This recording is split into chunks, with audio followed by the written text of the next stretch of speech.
Hace 4.500 años la Tierra comenzó su andadura. Desde sus primeras etapas, nuestro planeta evolucionó gracias a la interacción de diferentes procesos físicos y químicos, encadenando unas reacciones y otras, y con mucho tiempo por medio, la Tierra logró consolidar continentes, océanos y una atmósfera protectora frente a los rayos ultravioletas con suficiente oxígeno para permitir el arranque de la vida. Fauna y flora se abrían paso a buen ritmo cuando una serie de fenómenos destructivos hizo que colapsaran los ecosistemas continentales y marinos.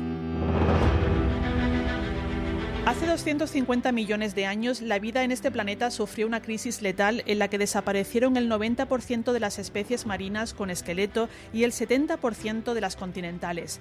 Fue un evento de tal envergadura que el planeta estuvo a punto del colapso.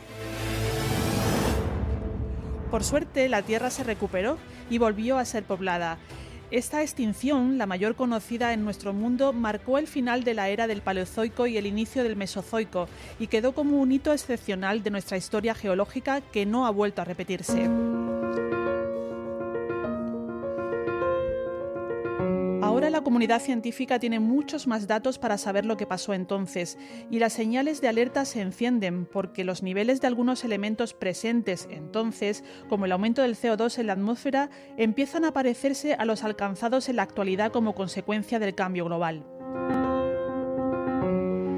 Quizás sea conveniente reflexionar y comparar lo que la Tierra experimentó hace millones de años con las consecuencias de nuestro desarrollo, porque nuestras acciones pueden perdurar mucho tiempo en el planeta, la mayoría más que nosotros mismos. Ciencia. Ciencia. Ciencia. Ciencia. Ciencia. Ciencia. Ciencia. Ciencia para leer. Un podcast con las voces del CSIC. Hola, soy Carmen Guerrero y hoy en Ciencia para Leer vamos a hacer una exploración a escala geológica para saber qué ocurrió antes, durante y después de la mayor extinción masiva de la Tierra. Y para ello está con nosotras un experto en el pasado de nuestro planeta, José López Gómez. Hola, José. Hola, Carmen. Él es investigador del CSIC en el Instituto de Geociencias y autor del libro La vida al borde del abismo, un título editado por el CSIC y Catarata. Pues muy bienvenido y gracias por guiarnos en esta travesía geológica. Gracias. El título de tu libro parece una distopía de las que abundan en librerías y en plataformas audiovisuales, pero relata un fenómeno real que sucedió hace millones de años. Para hacernos una primera idea, ¿qué pasó? Bueno, de forma así esquemática lo has planteado, ¿no? Hace en torno a 252 millones de años, cuando estábamos en el límite entre los dos periodos, Pérmico y Triásico, pues una serie de procesos encadenados de tipo físico-químico llevaron a la destrucción de los ecosistemas en la Tierra, tanto continentales como marinos, y el resultado fue la desaparición de más del 90% de las especies en el planeta. ¿Y cómo era la Tierra antes de este cataclismo? Bueno, la Tierra, antes del cataclismo, que fue en el límite permo-triásico, pues estaba en el Pérmico, ¿no? Es un periodo de contrastes, porque en la parte inicial recoge una etapa de temperaturas muy bajas, de las más bajas que ha conocido el planeta, pero al mismo tiempo en la parte, digamos, más joven, pues es todo lo contrario, son unas temperaturas muy elevadas, ¿no? La vida de alguna manera se estaba encarrilando, no como la conocemos hoy en día, pero ya había peces que habían aparecido en el Cámbrico, había plantas en el Silúrico y todo eso nos iba llegando hasta el Pérmico. Había anfibios que en el Devónico aparecieron, fueron conquistando la Tierra, y cuando llegamos al Pérmico pues nos encontramos con toda esta fauna, ¿no? Y bueno, otra característica que tiene, que es muy importante para lo que sucedió después, es que tenemos un único continente, que es Pangea, ¿no? Por decirlo de algún modo, Pangea es un tapón. La Tierra acumula mucho calor. Lleva consigo calor desde su inicio por una serie de elementos de tipo radioactivo en reacciones. En el momento que estamos ahora en el límite permo-triásico, la llegada de un calor importante desde el interior de la Tierra provoca esta extinción, ¿no? ¿Y dónde comenzó todo? ¿Qué lugar del planeta fue el escenario en el que se inició la crisis? el calor se concentra, por decirlo de algún modo, pues como si fuese una gran tubería donde intenta salir hacia el exterior, ¿no? Lo que los tectónicos llaman una pluma mantélica. Y así es. Entonces hay una concentración muy importante de calor que llega casi a la superficie, debajo de la corteza, que es precisamente la zona actual de Siberia, ¿no? Entonces, ese calor se concentra y lo que tarde o temprano sí o sí va a salir, sale en forma, bueno, con grandes coladas, acumulación inmensas de basaltos, formando importantes, bueno, procesos de vulcanismo.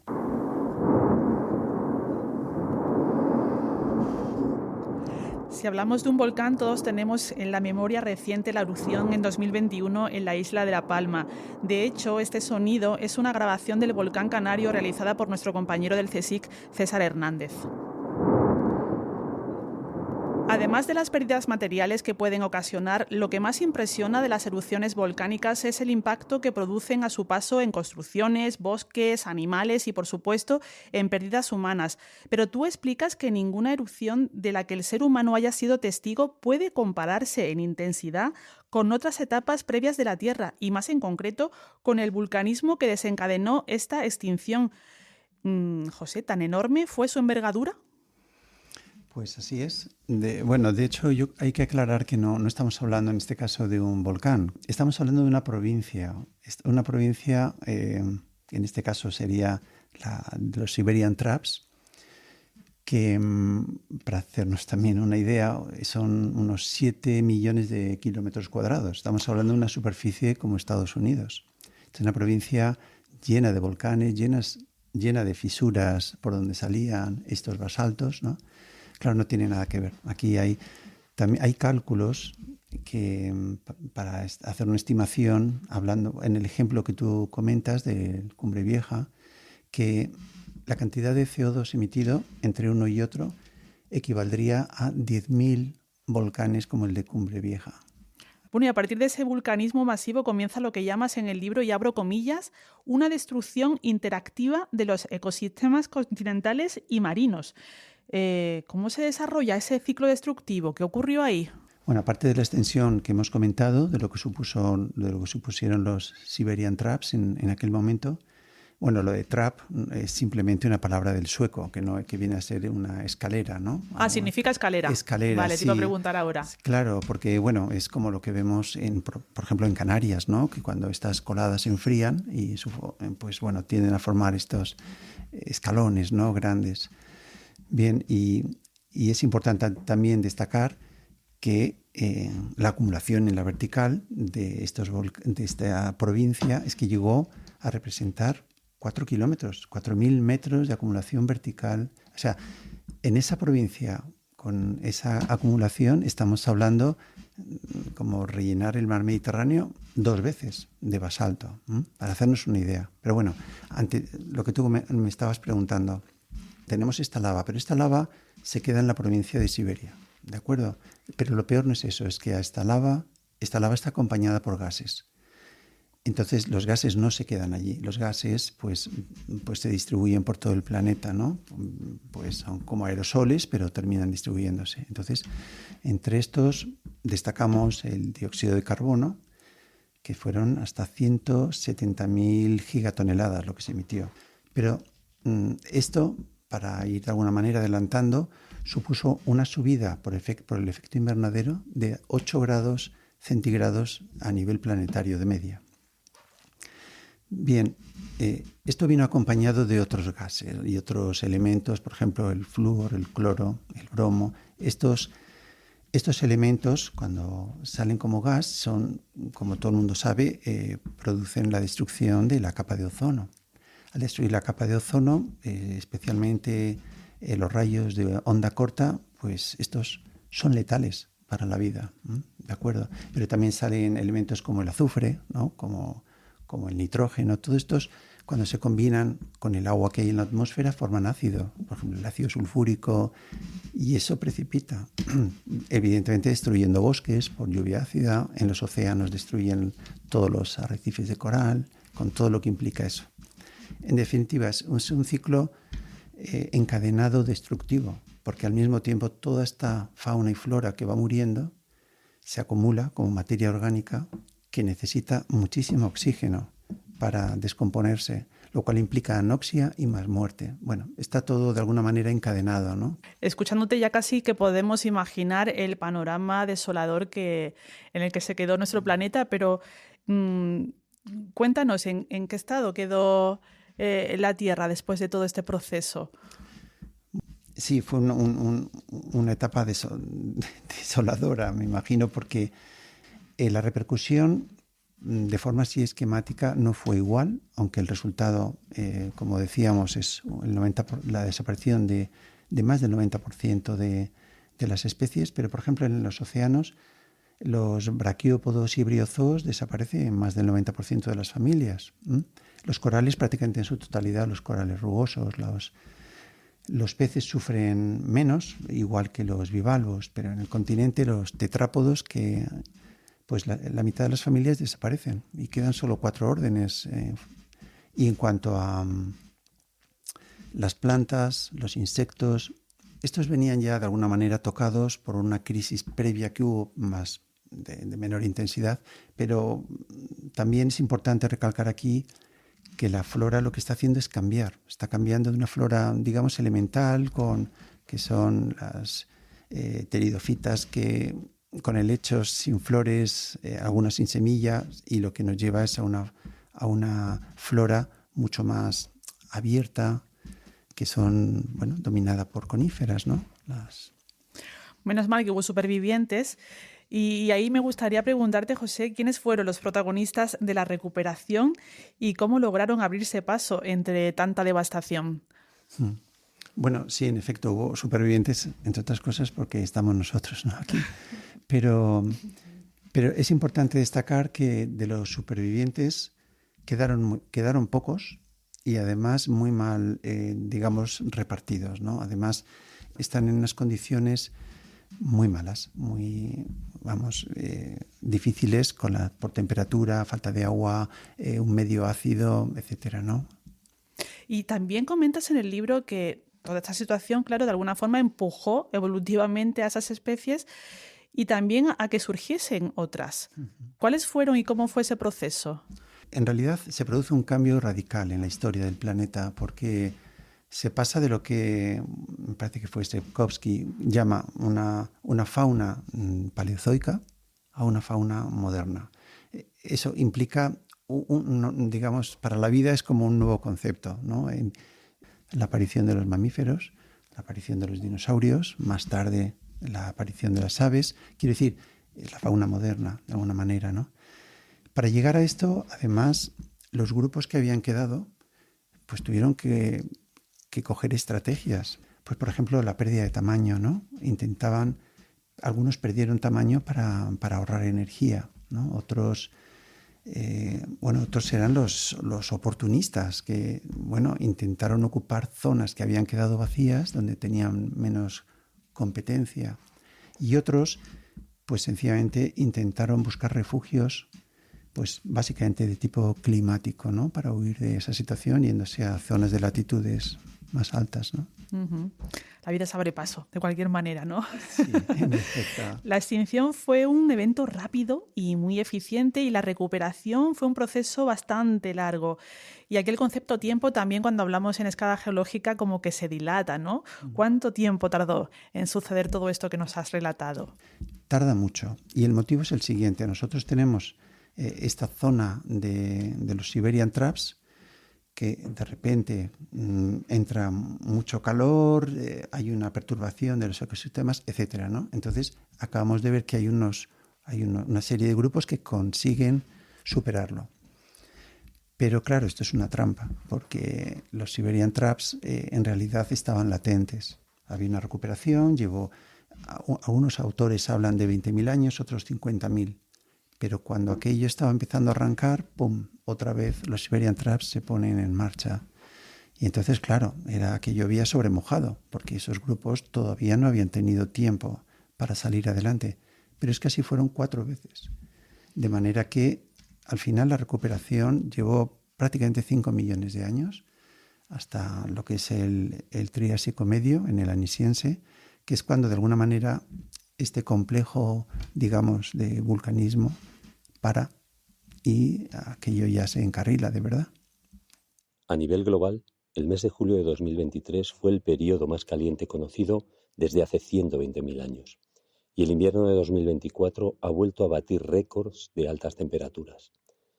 A los expertos del cambio climático ya no les sorprende que tanto la subida de la temperatura media global como la alteración de los ecosistemas que estamos experimentando en la actualidad compartan con la extinción masiva del límite pérmico-triásico el aumento del dióxido de carbono como factor decisivo. Cabe preguntarse ahora si hemos aprendido algo de lo sucedido. Este es un extracto del epílogo de tu libro, José, así que te lanzo la pregunta directamente. ¿Hemos aprendido algo de lo sucedido? Hasta ahora yo te he dado datos, esto ya es más personal, ¿no? Yo creo que, aunque sabemos mucho, no sé si estamos tomando o adoptando las medidas suficientes para llegar a los puntos que proponen los investigadores que habría que llegar para reducir las emisiones de gases de efecto invernadero. Por ejemplo, yo creo que el mayor problema de esto es el sistema económico en el que nos movemos, ¿no? Es un sistema económico que desgraciadamente su objetivo principal, por definición, es crecer. Y eso, claro, es incompatible con algunas de las medidas que se proponen, ¿no?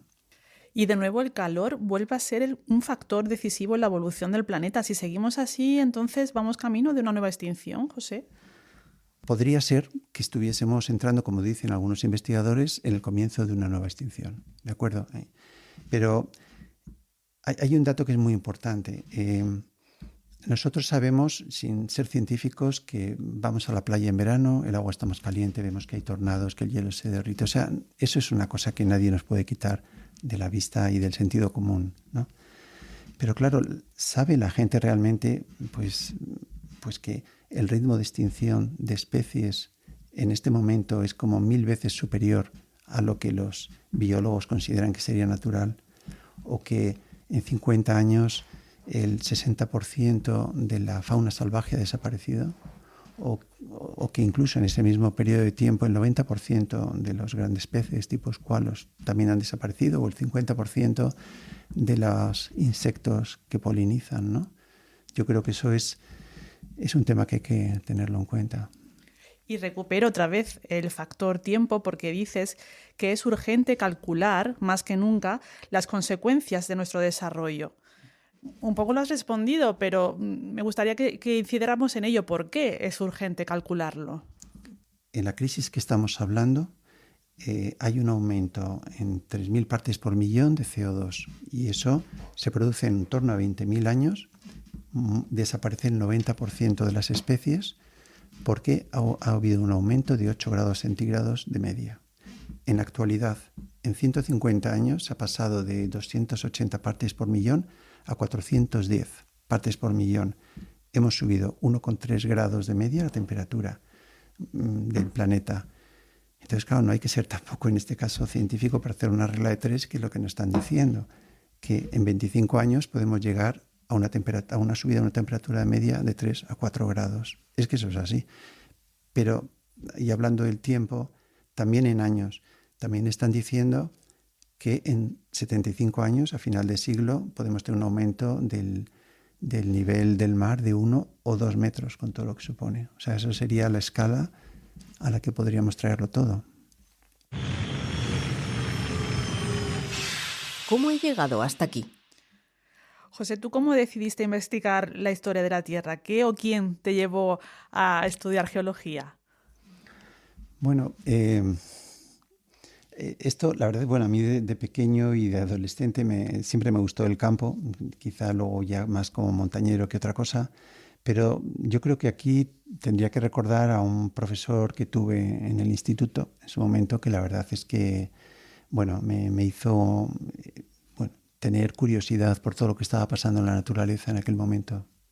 ¿Y en qué proyecto estáis trabajando ahora? ¿Qué periodo de nuestro planeta te tiene ocupado? Sí, estamos con un evento también muy interesante, que es lo que llaman el Carnian Pluvial Episode. Es un momento que dura menos de 1 millón de años en el Triásico superior, donde hizo también mucho calor, pero había muchísima humedad, ¿no? Muy interesante también porque es poco conocido, fue en todo el planeta y desaparecieron también grupos de fauna y flora, pero ahí es donde aparecen o se disparan ya los mamíferos, los dinosaurios. Es una etapa muy interesante. La contraportada. Hemos hablado de periodos de millones de años y ahora te invito a que volvamos a nuestra escala temporal, quizá demasiado acelerada, lo siento, pero te pido que nos resumas en 1 minuto el contenido de tu libro La vida al borde del abismo. Arranca con una extinción que es conocida desde el siglo XIX y en la que se muestra cómo en una etapa determinada, que está en torno a los 252 millones de años, la vida en el planeta tiene una extinción muy, muy grande, tanto en continentes como en océanos. Entonces, hay un siguiente paso en el que se muestra cómo se llega a ese momento, ¿no? Y cómo es un intercambio de energía y cómo eso después lleva hasta una situación nueva en la vida y unas condiciones físico-químicas que permiten la recuperación. El libro termina con una reflexión sobre un denominador común que podría ser los gases de efecto invernadero, de lo que sucedió antes y que llevó a esa extinción, y de la forma de vida que estamos llevando en la actualidad. Pues José López Gómez, investigador del CSIC en el Instituto de Geociencias, muchas gracias por este viaje al pasado de nuestro planeta y por esa reflexión sobre su situación actual muy necesaria. Bueno, gracias a ti, Carmen.